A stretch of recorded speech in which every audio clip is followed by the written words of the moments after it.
All right, everyone, welcome to today's asset protection webinar. We are so excited about it. There's so much to talk about. Today we're talking about top methods the wealthy use to reduce their taxes, protect assets, and build wealth.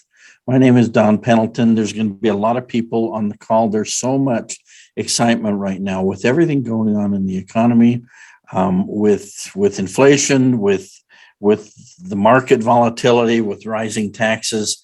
There's a lot of interest in that. So if you'll give us there's a lot of people still coming on this. So give us just a minute and we'll get started. Thank you again for being here on time. There's so much to talk about. I've been teaching this for over 2 decades now, and you're right here in my office. We're going to pretend that you're sitting down, and we're going to do face-to-face, one-on-one. Although we can't quite do that, but would like to if we could. Anyway, so I think that's about all the delay that we can probably afford. Let's get started and give you kind of a little introduction what we're going to talk about here. Our goal here is to teach 4 very complicated subjects and do it in a condensed amount of time. But I guarantee you there's going to be things that you're going to be able to learn here. We're pretty good at teaching this. We're going to simplify. We're kind of K through 12, a few principles, but we're going to be accurate in what we teach. We're going to take the principle of asset protection, one of the most complicated one of the topics. That they don't teach this in law school. Less than 1% of the nation's attorneys specialize in asset protection, according to the American Bar Association. They teach in law school so many different things, how to go out and sue people. They teach them how to, taxes. There's so much that they teach, but asset protection is not a topic. And so that leaves us, anybody with assets, it leaves us in a very uncomfortable position. We're going to take the topic of estate planning. We're going to break that down and simplify that so that you understand it a little bit better. We want to protect assets while you're alive, but we also want to create a legacy plan and be able to pass them on without creating a mess for your kids. We want to reduce our taxes all the way along throughout the entire process, and we also want to create wealth as we go. Those are the 4 topics we're going to talk about. We'll be brief on all of them, but there's so much we can share with you. Why do we do this? Students are going, well, what's in it for me? Here's what we're trying to accomplish for our students.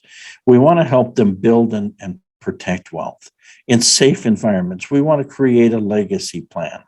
We want to help our students be wise stewards of their assets, and with the whole purpose in mind of having peace of mind.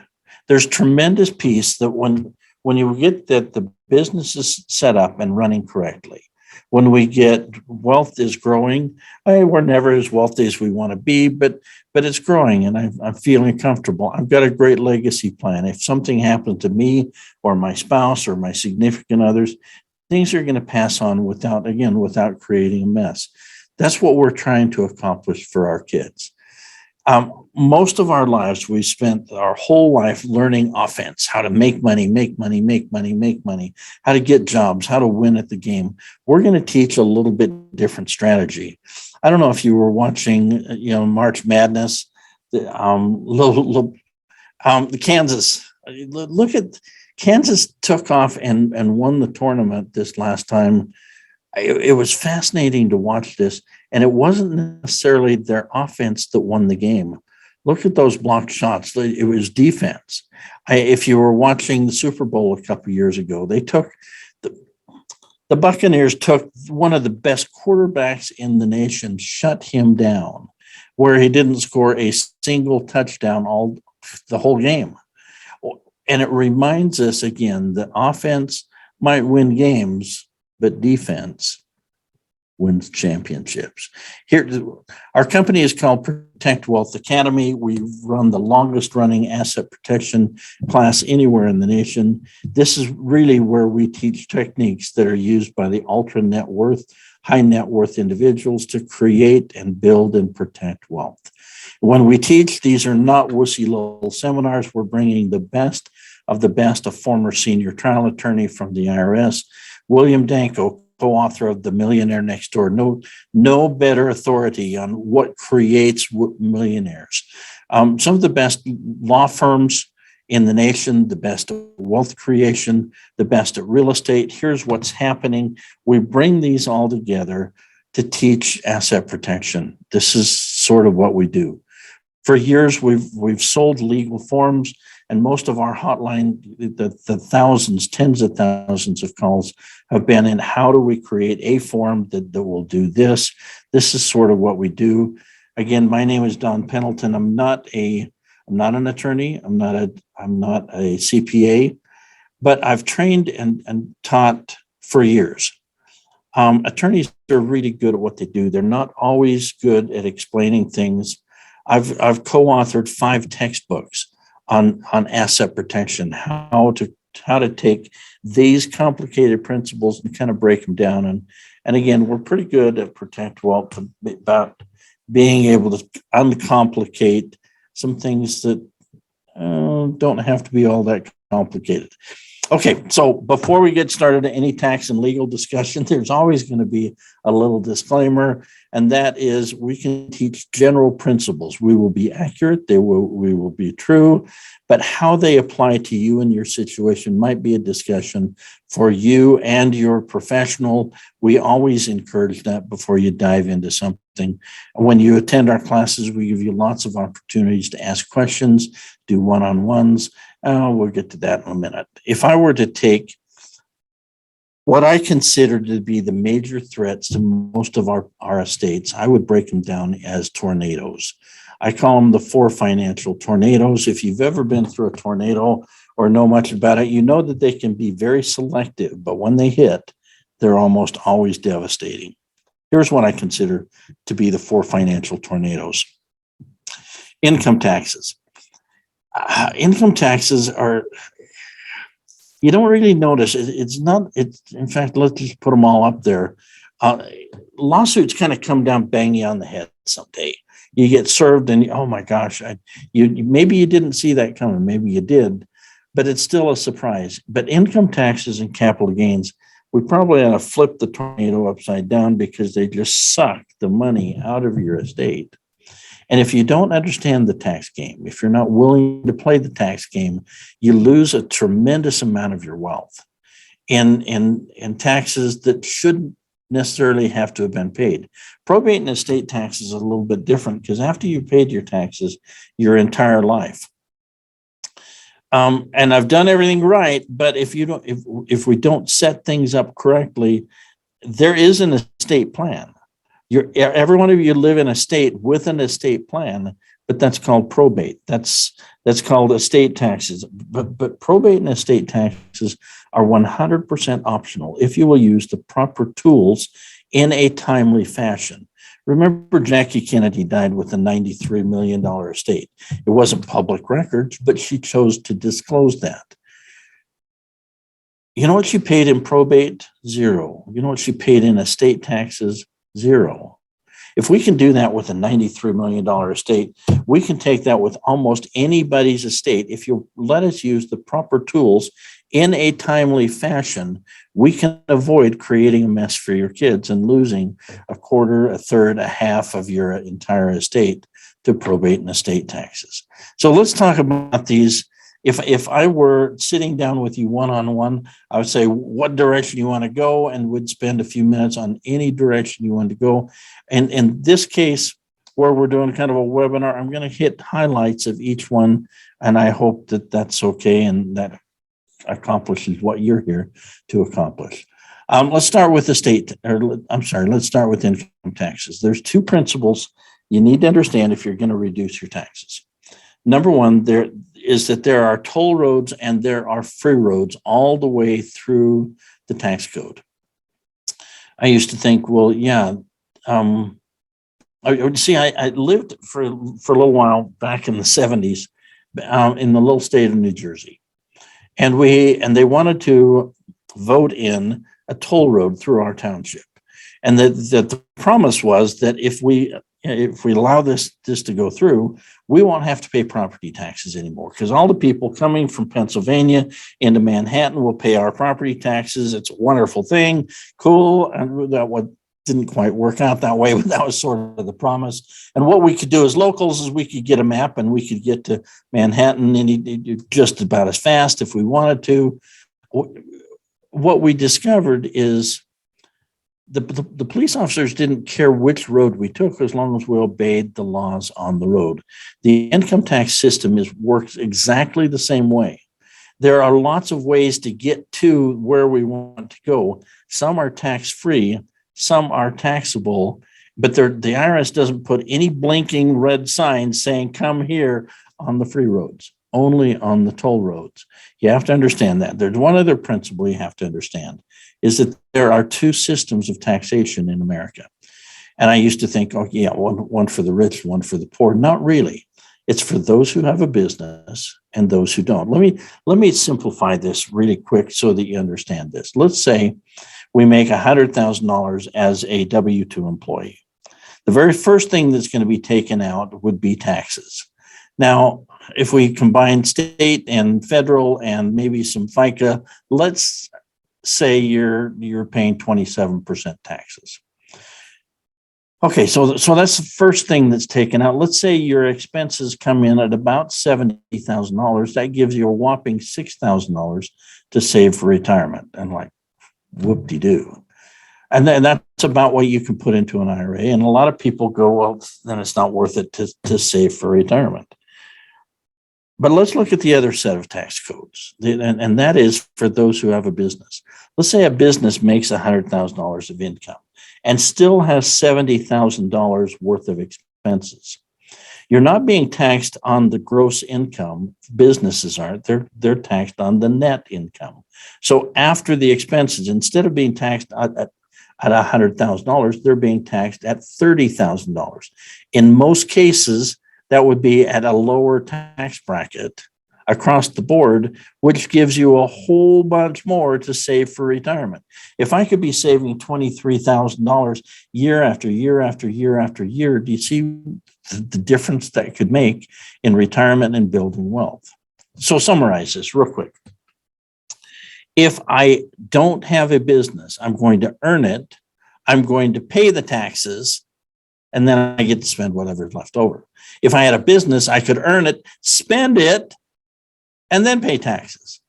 Well, okay, I'm not real brilliant at this tax thing, but I really like the left side of my screen a whole bunch better than the right side. I'm also smart enough to understand that I can't call everything in life a business deduction, but that's sort of the goal, is to move as many things from the left side of the screen over to the right side of the screen as possible. That requires that we have a business. The IRS doesn't really say what kind of business you can have. They do define what a business is as the intent to make a profit.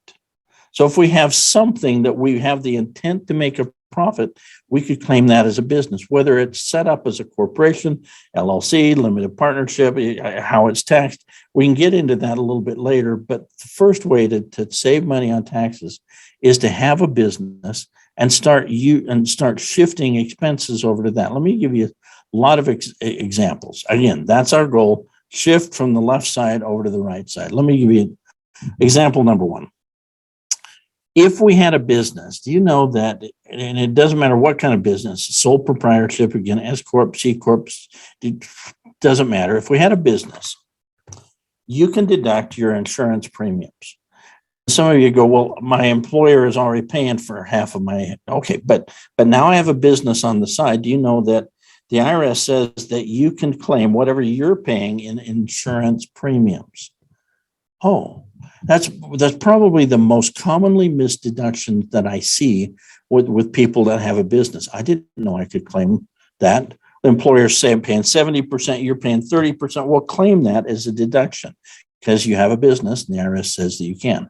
But if I had a C corporation somewhere in my mix of entities, and it had inside of that C corporation, the bylaws or in the resolutions or somewhere in the corporate documents, a medical reimbursement plan approved by IRS section 105 Then I could deduct anything medical for the employees.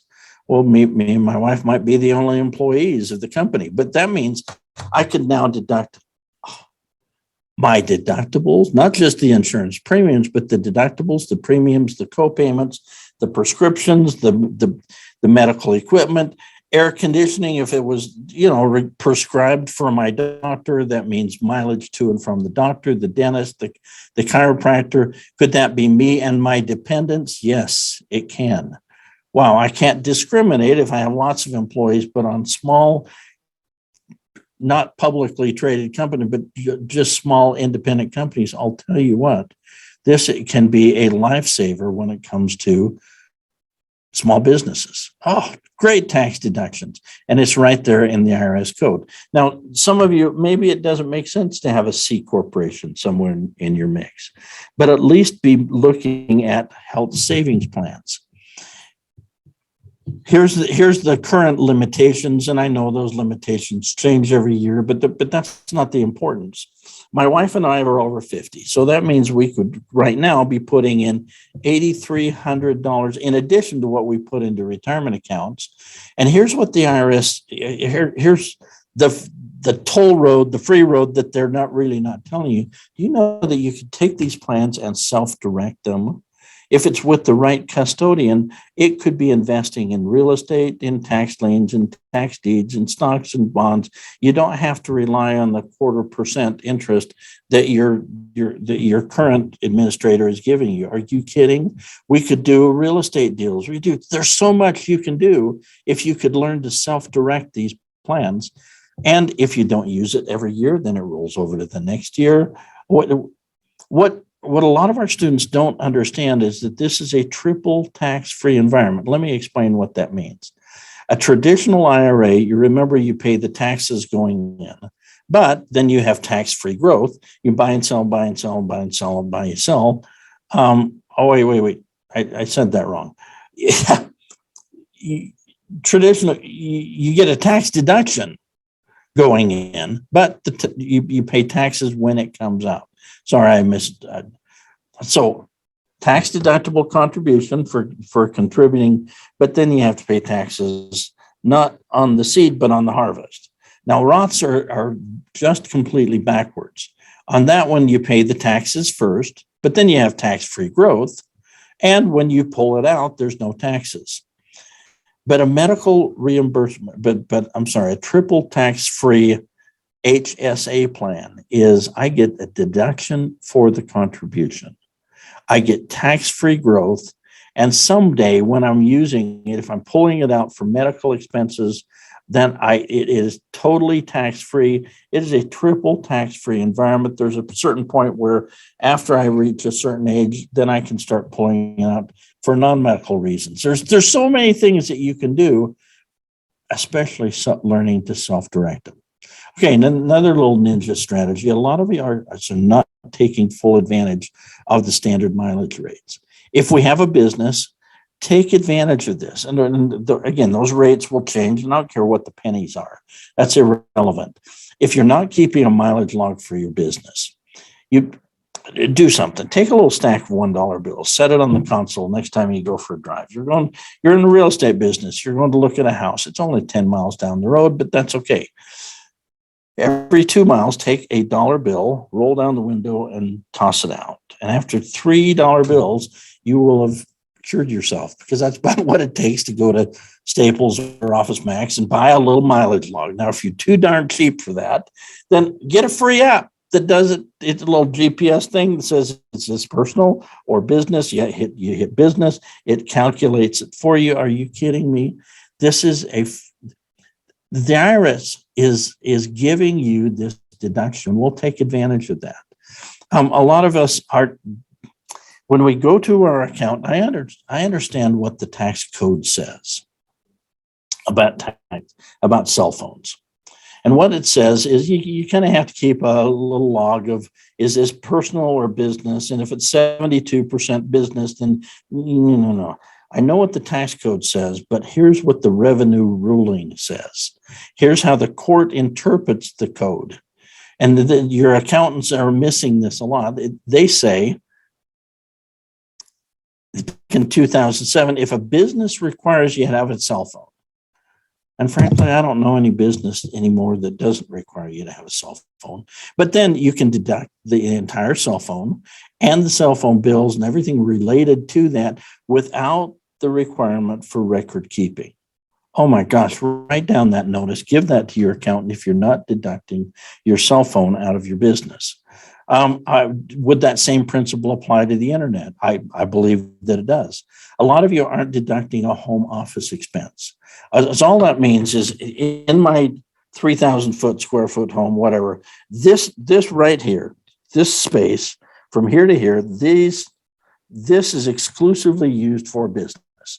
If that amounts to 12% of your overall home, then I could deduct 12% of my mortgage or rent, 12% of my homeowner's insurance, the property taxes, the repairs, the maintenance, the landscaping, the housekeeping, 12% of what it takes.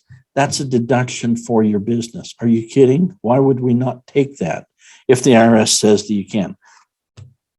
Pause for a second. I love America. America is built and it needs, we have mileage, or we have roads. We have a great road system. We have, well, okay, in most states, we've got military. I love our military. I salute them and I appreciate them. I love the fact that we have school systems and we try to do charitable things. I love America. But that doesn't mean that they become a charity and I have to give them more than I'm legally entitled to give them. So pay our appropriate taxes. We do not teach ever tax evasion strategies, but take advantage of if the IRS says you can claim a home office deduction, then claim that. How much could we pay a child without them out of the business without paying a dime in taxes? Oh, and this is federal taxes. But right now, currently, $12,950 a child could make without them paying federal income taxes. Well, that's cool. What could we pay them for? Well, I've got a business. Could I pay them for accounting or bookkeeping or social media consultants or website development or office cleaning or office morale, for heaven's sakes, or royalties or image? Get creative and find ways, if you've got children or grandchildren, to funnel money out of the business into lower or non-existent tax brackets. What could they use that money for? Well, the very first thing that I might incur, oh, and by the way, you notice that there is a difference between the colors that I used here on the screen.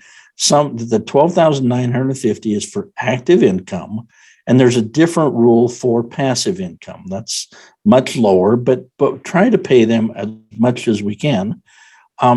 Again, the compensation has to be reasonable for what they do. I understand that.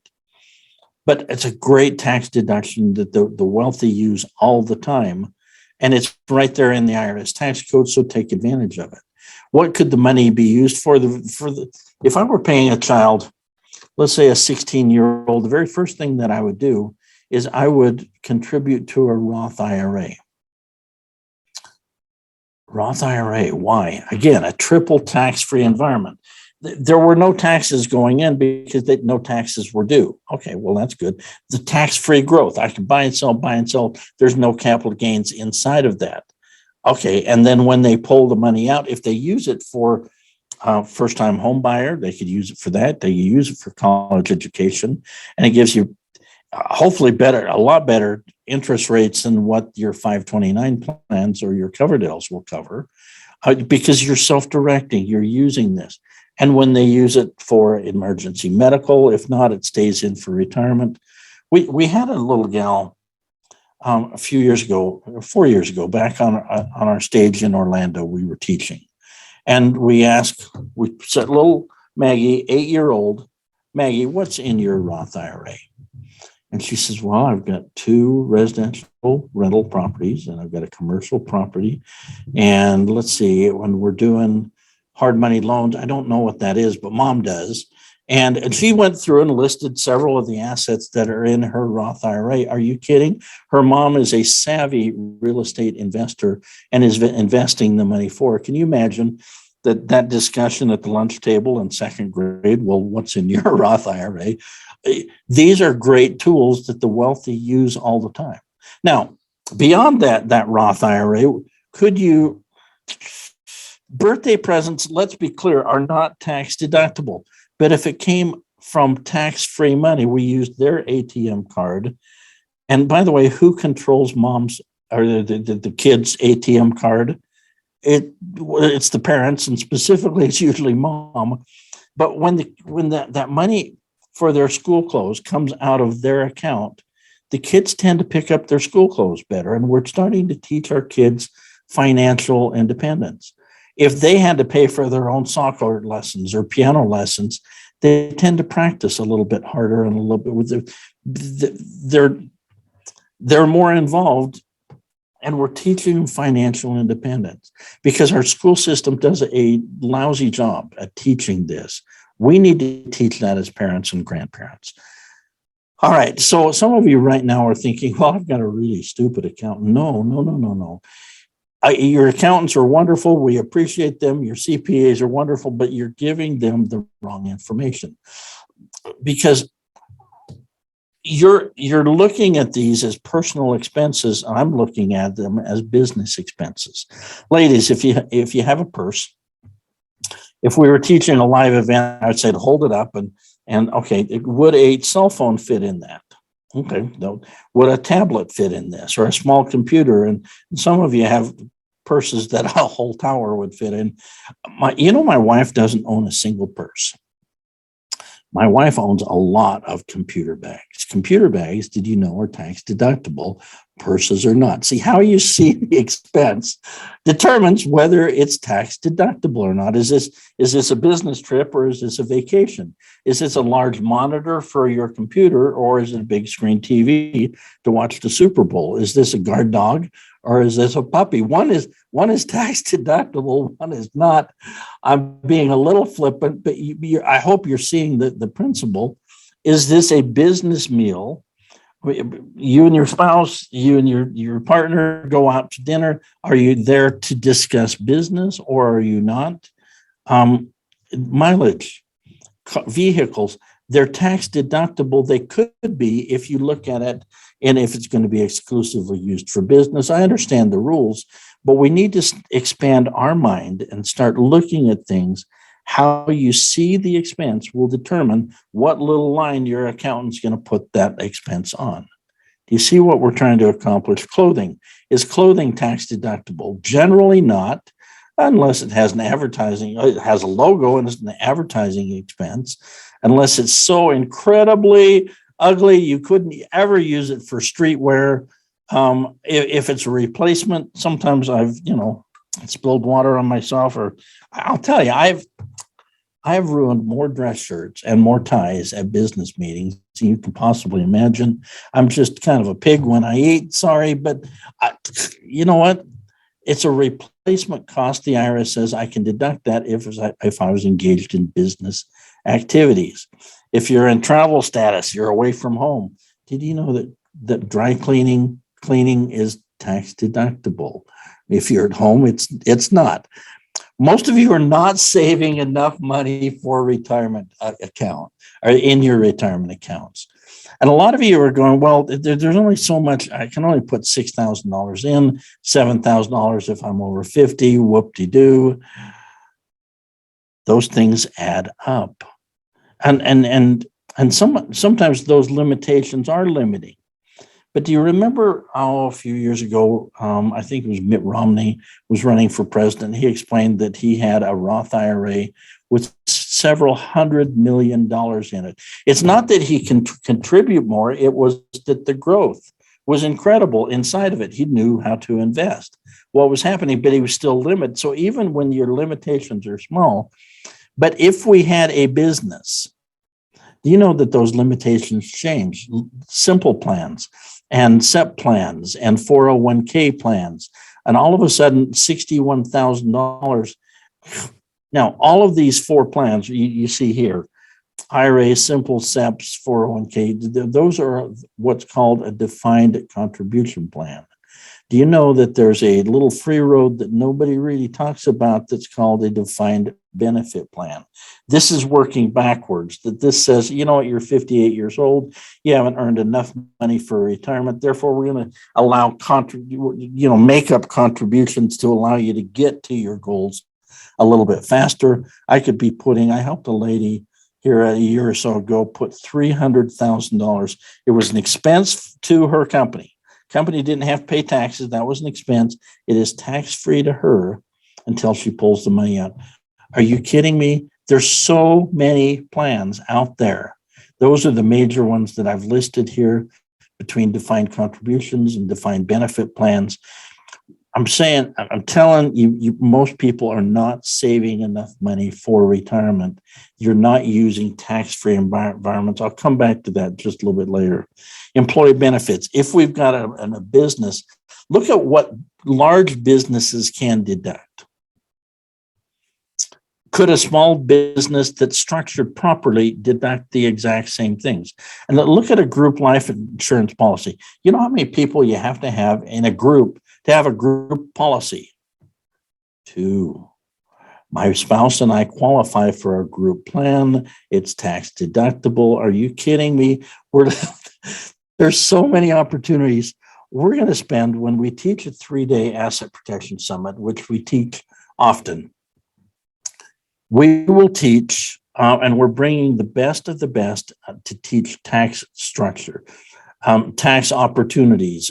Probably a third of our class is on income tax reduction. Every speaker is going to talk taxes in some little way about what they do. I don't have a lot of time to give you more ideas. Let's move on to estate taxes and probate. But if you'd like more information about the 3-day asset protection summit, go to protectwealth.com. If you want to look at Facebook and Google and look at the reviews, we encourage you to do that. Great opportunities. We are really good at teaching income tax reduction. Okay, so let's talk about probate and estate taxes. And the best way that I can do this is introduce you to my wife's family's little estate. It's called Mohonk Mountain Resort up in the Catskill Mountains. It's about 100 miles up the Hudson River from Manhattan. It's right near up by New Paltz and Poughkeepsie and right in that area. And this was a massive estate. It's still existent. I'll tell you, it's one of the prettiest, most beautiful old grand hotels. You've got 80 miles of walking trails around the premises. Back in the background, you can see the Hudson River. Back behind that mountain is the Vanderbilt Mansion, the Roosevelt Mansion. I mean, it is a massive. It was high money. It's voted the #1 spa in the world in 2002. It is a beautiful estate. When my wife and I stay there, if it's in the off season, I think the last time we stayed there was only $726 a night. It's a beautiful estate. Let's say that, at a grand hotel, Mohonk Mountain Resort. But they were also the founding fathers of Redlands, California. Redlands is in the San Bernardino Valley. They owned all the upper land that looked over San Bernardino, Highland, Loma Linda, the Smiley Estate, so Smiley Heights was all the upper land that looked over this. They brought in citrus into Southern California. They had the largest botanical gardens west of the Mississippi. They had 2 presidents of the United States visit their estate. I mean, it was a beautiful property. We would value that today in the millions of dollars, billions of dollars. But estate planning was done on the New York side, but not on the California side. There were 5 heirs to the California estate. 4 of them got along. 1 objected to everything. They fought over it for 19 years.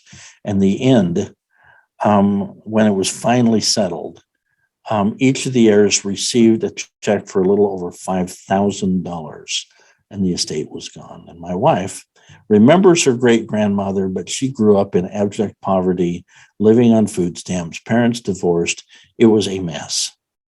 Now, my dad, on the other hand, was just a simple man. He lived in the mountains of Utah. He owned a little country store. He was a simple man. He ran a simple business. But when he died, he had a will. He had a trust. He had everything set up. Us five kids got along, and we didn't fight over things. And it was a very simple. It's a simple trust. Here's what we want. We don't have to create a mess for our kids. Now, most of you know that if we have assets or if we have real estate, we need a trust. Okay, we know that. We know the difference. A lot of you about the difference between wills and trusts. If not, we'll cover that. But do you know that over 90% of trusts that have been created by attorneys in the nation have never been funded? We didn't put the assets properly into the trust, and the trust can only control that which it owns. If it doesn't own it, it can't control it. And so the one of the things we're going to teach at the summit is how to properly fund our trust. We take the real estate. We take maybe our home, we do a quit claim deed and tie that down to the trust. We take our bank accounts, we take our brokerage accounts. If we have investment properties, we tie those in. Your IRA could be tied to the trust. Your life insurance policy could be. It's independent, but what if our kids are minor and we say, here's the life insurance, we dump everything into this great big bushel basket we call the trust, and we say, look, here's the values that mom and dad have. Here's the values that I have. And if I value education, if you want money out of the trust then you know what? We'll help you with that as long as you have, 3.0 grade point average and you're not, a basket weaver or I don't know, whatever as long as you're moving forward with a degree that makes sense. You're not an eternal student and you're not a druggie and we can create those parameters. I've seen trusts where you don't get anything out of the trust until you've read the Bible twice.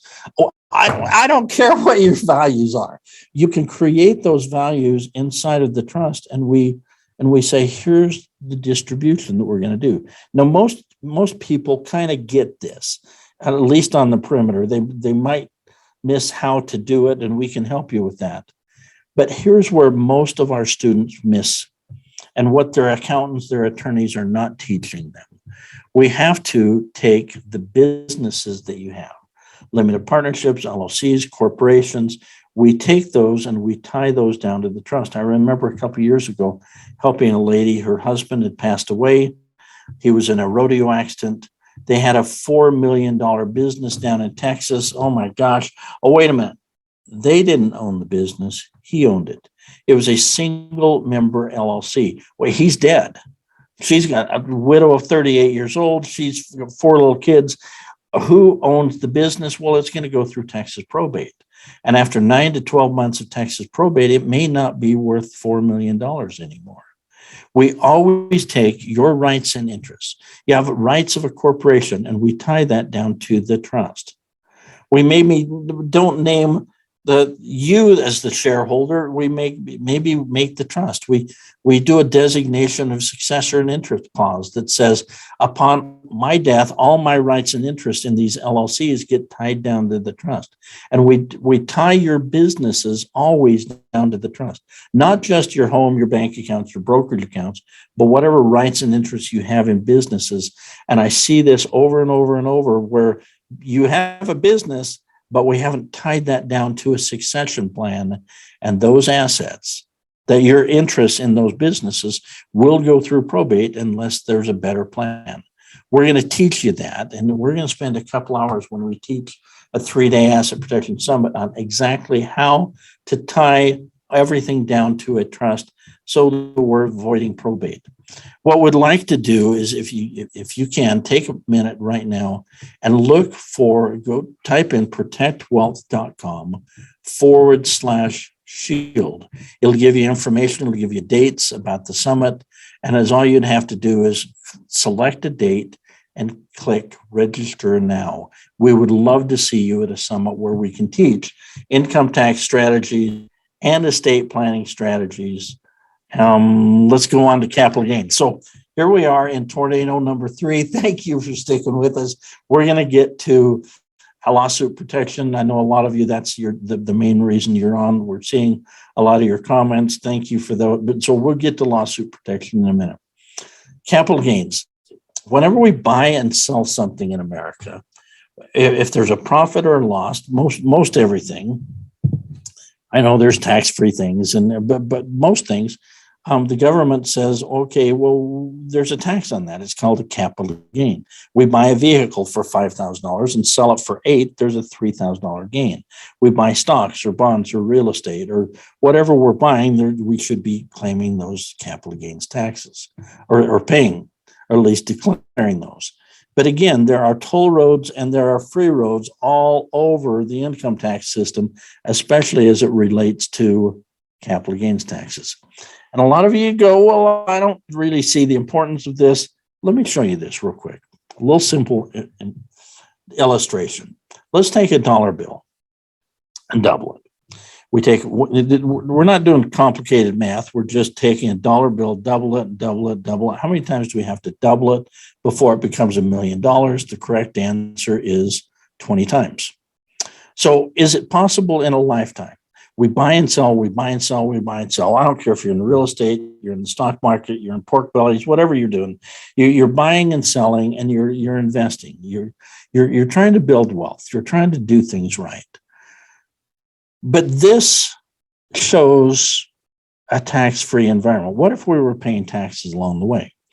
What would happen? Let's say the lowest possible tax rate for capital gains for most of you would be about 15%. I know that that's graduated and then some of you are in high, but let's take a simple illustration. We take a dollar, we double it, becomes $2, but we pay 15 cents to the federal government. And we go, oh, well, but it's only 15 cents. And we do have roads and we do have a military and we do nice charitable things. And okay. And so most of us, that's not I can live with that. We're not that greedy that we're not going to give 15 cents to the government. But watch what happens.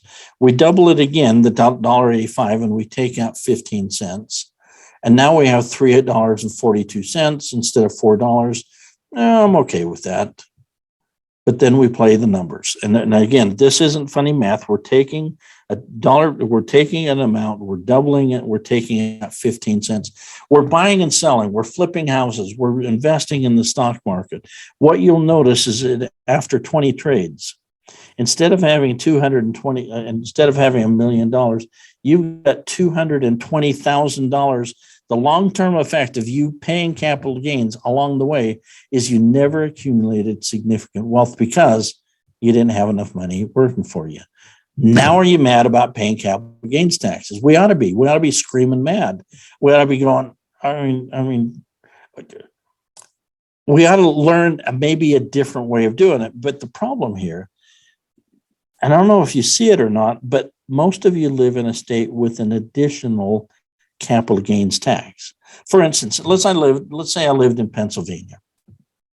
The additional tax in Pennsylvania right now is 3.07%. Well, it's only 3%.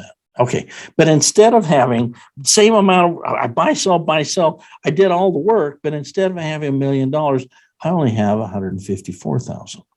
If I lived in Arizona, I'd have 134,000 after the same amount of trades. Oklahoma, 127, South Carolina, 101. This is not going a good direction. I hope you're seeing this. Oregon, 73, New Jersey, 66, California. Now are you mad about paying capital gains taxes? And remember I said, you're not saving enough money for retirement. You're not, and I'm not really concerned about the retirement. I'm worried about you buying and selling in tax-free environments. And whether it's a Roth or a traditional, it's never going to grow. Whether you paid the taxes first or later is irrelevant almost. I'd rather you pay tax on the seed, not on the harvest, but I don't care. It's never going to grow to be $1 million if you're paying capital gains taxes along the way. And a lot of us sit back at the end of life when our hairs are gray and we go, I've worked, I've done everything, but I still don't have any money. How come he's richer than I am? Because he learned different tax strategies. I'll tell you, tax strategies make all the difference in the world in acquiring wealth. One of the things we're going to teach at the 3-day summit is how to use qualified retirement plans, how to use personal residence exemptions, and lots of other. In fact, there's probably 11, 12 different strategies we're going to teach you at the summit how to avoid capital gains as you build wealth. It makes a significant difference when you're doing this.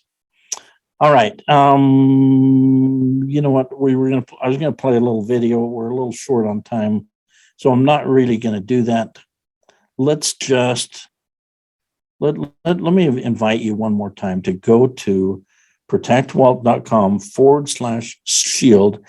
Check out the next available date for you to attend the summit. You're welcome to look at the Facebook reviews, the Google reviews. You can find those easy when you look for Protect Wealth Academy. Register for a summit and let us teach you capital gains avoidance as well as asset protection. Let's get to asset protection. So now we're going to be teaching defense lawsuit protection.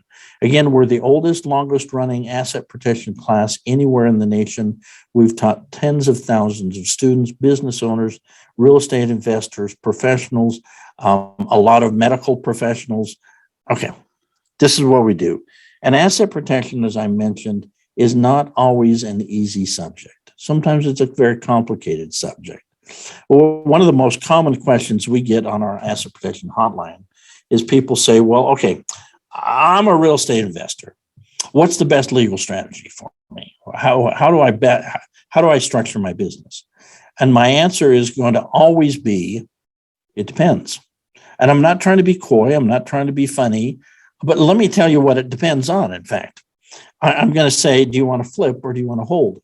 Because flipping and holding have two very different scenarios and different tax strategies and different asset protection strategies. Are you going to own the title or the note? One brings tremendous liability. One is kind of a passive kind of thing that doesn't bring any liability to you. I'm going to look at, are you using qualified funds? Are you buying real estate within your IRA or your 401k or your TSP plan? A lot of people don't know that you can be doing that in tax-free environments. Oh yeah, we can do that. Are you using leverage? Are you using, is there debt? Where is your property located? What state are you in? It very much depends on the legal structure that I'm going to use. Are you using other people's money? Or did you go out and acquire wealth or not wealth, go out and acquire people's money? Are you using syndicated funds, in other words? Are you a U.S. citizen? All of these things will depend on the legal structure that I might suggest for you. Let's just take the very first one. Do you want to buy or hold? Let's break down that because that really is the simplest of all of them and show you how complicated this could be. Because some of your accountants are giving you really, really bad advice. They're saying, oh, you have a piece of real estate, just stick it in an LLC. Are you kidding me? If you were going to hold a property, here would be here's what I consider to be your threats. I'm worried about resident safety. Do you know if you have a rental property, 56% of your lawsuits are going to come from right there, not keeping your tenant safe. I'm worried about property managers screwing up and maintenance, and I'm worried about protecting your equity. I'm worried about simplifying paperwork. If I got 10 rental properties, does that mean I need 10 LLCs and 10 bank accounts and 10 filings with the state? And oh my gosh, it gets really complicated. How do we simplify this?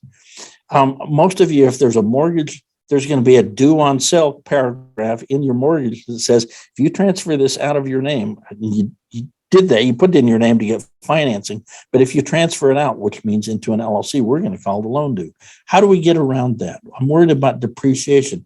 Do you know that if you're using the wrong legal structure, let's say I'm using limited partnerships instead of LLCs in this case, or I'm using S corps instead of C corps, you're using the wrong legal structure. I've got 10 rental properties. 3 of them lost money this year because of depreciation and because I had repairs. And I want to write off the gains against the other 7 against the losses here, you're using the wrong legal structure. The IRS is going to deny those gains and say, nope, sorry, you can't do that. That's going to have to pass on to next year. Are you kidding? I'm worried about passive losses. Those are my concerns if I'm holding properties. But if I'm flipping properties, you understand my concerns are very, very different. Now I'm worried about construction liability. I'm worried about subcontractors not getting paid. I'm worried about the buy-sell agreements that we have and the contracts that we sign. I'm worried about capital gains. I'm worried about dealer status. Is this a short-term capital gain or a long-term capital gain? Wrong legal structures. Dealer status is the most critical. And I wish I had more time to explain it, but let's say I'm flipping houses over here and holding houses over here. And the IRS labels you as a dealer in real estate, puts a label on your head for 3 years. You know that you're going to lose depreciation deductions on all of your properties for 3 years. You're a dealer in real estate. You're going to lose the ability to do 1031 exchanges. All gains will be subject to 15.3% self-employment taxes. Are you kidding me? You just flipped a house and it cost you more in taxes than you made on the house, and it screwed up all of your deductions for the next 3 years. You do this wrong, and it's going to cost you. It's not simply just stick the property in an LLC. We want to ask you the right questions because the concerns are different. Therefore, the strategies that you use are going to be very different. There's 2 definitions. I don't want to take a lot more of your time. I want to get to a conclusion. I appreciate you being on, but there's 2 definitions that I really want you to understand if we're going to learn anything about asset protection. Most of your accountants and attorneys understand the first one. They do not understand the second one. I want you to know the difference. Corporate veil protection. What it does is it protects you from the business. Let's say you've got a business, whatever that is, and the business gets sued. What we want to do is we want to create kind of a proverbial brick wall but between the business and you and your personal assets. I want your home to be protected, your retirement accounts and your banks and your whatever you have. I want that to be protected from any liability. Here, the goal here is to attract all liability inside of that business. Keep it lean and mean. There's not a lot that they can take, but attract the business, keep it insured, but then shield the officers and directors' personal assets. That's our goal. There are a couple different legal structures that we use that have good corporate veil protection. That would be mainly corporations and limited liability companies. Limited liability companies could be manager managed, member managed, could be single member, could be multi-member. LLCs, if they're run right, or corporations, I've got proper meetings and I filings, and I'll get to maintenance in a second. If I'm running it right, then there could be corporate veil protection that shields you personally from any of the activities of the business. Okay, this works really good for operating companies that are running a business, but there are some companies that don't. They really have assets. I'm not looking for corporate veil protection as much as I'm looking for charging order protection. This is what I need you to understand, because, again, your accountants and attorneys are sometimes giving you very poor advice. I'm glad you stayed on to listen to this. Charging order protection protects the assets from you. Has there ever been a time you looked back in life and you went, yeah, I probably could have thought that one different? Let's say the lawsuit doesn't come to the business, the lawsuit comes to you. You either did something wrong, or you're accused of doing something wrong. But either way, you're named in a lawsuit. The goal here is I want to create a proverbial brick wall to protect all the assets and your interests in businesses. I own 50% of this corporation. I own 70% of this LLC. I don't want any judgment against me or a creditor to come in and seize those assets. I want that brick wall to be very strong. The goal here is to protect the assets and your interests in other businesses from anything you did wrong again, or were accused of doing something wrong.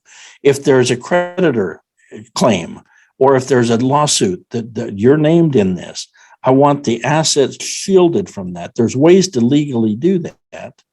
And the two legal structures that we would use for that would be multi-member LLCs, not single owner LLCs. Multiple owners, that's called a multi-member LLC, and limited partnerships, and they can be owned by family members or not. But those, because there's multiple owners, let's say there's 4 owners in this, they all put in their $1 million, and one of them gets sued, but there's 3 innocent parties.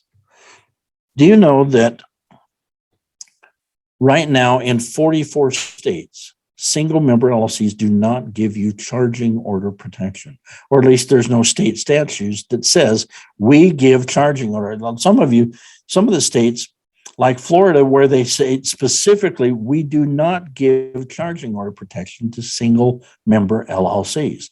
And yet I see all the time accountants and attorneys putting properties, investment properties, in single member LLCs. If I sue you, do you know that I can walk through and take all those properties away from you? It's considered to be an alter ego of you. And I'm throwing up some case law. The very first one that this was tried was a 2003 Albright case. Mr. Albright is in bankruptcy court. His business has gone awry, but before it did, and it wasn't fraudulently conveyed, he had $2 million sitting in a bank account in a single member LLC. And he's telling the judge, Mr. Judge, you can't do anything. Bankruptcy court, you can't take this $2 million. The only thing you do is place a lien or a charging order and wait for me to distribute. And the judge goes, Mr. Albright, there are no innocent parties here. This is an alter ego of you. We're going to come take the assets out. And that's over and over and over again, especially the Olmstead law. The Olmstead law, Mr. Olmstead down in Florida has got $10 million set aside in a single member LLC. He's ticked off the Federal Trade Commission because he's stolen, swindled tens of millions of dollars from people. He's got money set aside and he's going, neener, neener, neener, you can't take this money away from me. And the judge goes, yes, I can. There's no innocent parties here other than you. This is an alter ego. Single member LLCs in Florida do not protect assets. They do not give you charging order protection. And so as a result of that case, 6 states have now stepped up and said, we'll give you charging order protection for single member LLCs in our state, but most of them have not. You have to understand that. Now, we'll teach you at the summit how sometimes we might use a Wyoming or Nevada or Delaware and nest things inside. We teach a lot of nesting principles to keep it simple and keep your taxes. We can get to that in a second. Okay. The other big fallacy that I see is that you're not maintaining your corporations. According to the Cornell lawsuit, most small businesses, 67% could be pierced because of lack of formalities. You're not keeping your minutes and meetings and resolutions. You're not filing your taxes on time or your stock ledger, or there's no bylaws, or you didn't get a tax ID number, or whatever we did. We're going to spend an inordinate amount of time at the 3-day summit teaching you how to maintain whatever entities you have. If you have a corporation, if you have a trust, if you have an LLC, whatever business, we're going to teach you how to maintain it so that there's good, strong charging order protection and good, strong corporate veil protection. We're really good at teaching this. All right. So let's talk about structures. Let's say I've got a couple $1 million sitting in a limited partnership. I'm going to use that, or it could be an LLC. There's some differences. We'll teach that at the summit. So that I set the brokerage account, or $1 million, or whatever, $500,000, whatever you have. It's invulnerable to lawsuits because you might have done something wrong, but it didn't. I might use a corporation to manage. For some people, this is kind of a basic structure where I have a corporation that takes all the tax advantages it can possibly take. Could be a corporation, or it could be an LLC taxed as a corporation. It's It's irrelevant. We're giving you a 20,000 foot view, and we're not getting specific, and nor am I giving you specific advice, but this is how we would take most large estates, and we would settle. We might set up a corporation if they need tax advantages, if they need medical expenses, and they need the mileage, and they need research and development, and maybe they need a larger retirement plan. There's things that we can do out of the business we can't do anywhere else. And then we would protect the assets. That could be, again, that blue egg could be a limited partnership or an LLC. We tie the corporation, all your rights and interests of the corporation, down to your revocable trust. We take all your rights and interests in the limited partnership. That's great asset protection. If you get sued, they can't come take that away. But we take your 30% interest or 70%, whatever it is, and we tie that down to your trust. For some of you, you might have real estate, and so we would now add LLCs to this. Again, we would put the assets in asset protection eggs, limited partnerships, and LLCs, because they have good charging order protection. We manage them through the corporation, but everything eventually finds its way down to the trust. Now, the problem with this is we might have too many tax returns. An individual 1040, one for the corporation, one for each one of the LLCs and limited partnership. It's getting complicated all of a sudden, isn't it? But what if we could simplify that and say single member LLCs? Oh, wait. Don said single member LLCs are bad. No, I said single member LLCs are bad in 44 states if you're the single member. What if you're not the single member? What if we tie that to a multi-member LLC in a strong state, or a single member LLC in, let's say, Wyoming, that gives good charging order protection? Or maybe we use that hub in the middle as an IRA, and we're separating the properties from each other. You see what we're doing? We're nesting inside. In this case, in most of the time, we would have 2 or 3 tax returns. And we've simplified. What we've done is we've separated the assets from each other, but simplified your taxes. We're really, really good at teaching asset protection strategies. Now, I don't want to take too much more time. I so appreciate you being on here, but we really don't have time to talk about sophisticated LLC agreements. I wish we did, where we could take all the tax deductions over and give it to one partner, but maybe some more of the income over here. How we bridge the gap between children and how we gift children in their tax brackets. There's so much we can do with tax strategies. Income tax savings ideas. I didn't have but a few minutes to discuss that. We had a lot more time at the summit. Preferred legal structures, the best states to incorporate. Probate and estate taxes. I hit that really fast. I'm sorry. Sources of lawsuits. If you're gonna protect assets, you need to know where the lawsuits are coming from. And we live in a very litigious world, and you need to know who the enemies are and where the lawsuits will come from. Tax-free planning. This is what we teach. And again, when we're teaching, we're bringing the best of the best of the best to teach you. We're bringing the best attorneys. Again, the former senior trial attorney from the IRS teaching taxes. Somebody one of the great investors, Jill Banner, oh my gosh, incredible about tax-free investing. Mike Koval and Stacy Acevedo on building wealth. Simple strategies that beat the market all the time. We couldn't bring a better, I don't know how we could bring a better lineup of attorneys and speakers to teach you. This is what we do. Again, I encourage you, take a minute right now, protectwealth.com/shield. Look at the events, sign up for one of those. But here's the condition. We waive your tuition to get you into this. We want you to be there. But we also want serious students. What we don't want you to do is come in and go, well, this is, most of the time it's a live stream event. We do teach some live events. Most of the time they're live stream event. We don't want you to come in and go, and sort of in and sort of out. If you're going to learn tax and legal, be a serious student. We don't want you to come in and learn half of a strategy, go out, and you become very dangerous when you do that. The theme of our class is a lifetime to accumulate, 3 days to protect. But give us 3 days. When we teach, we are serious asset protection geeks.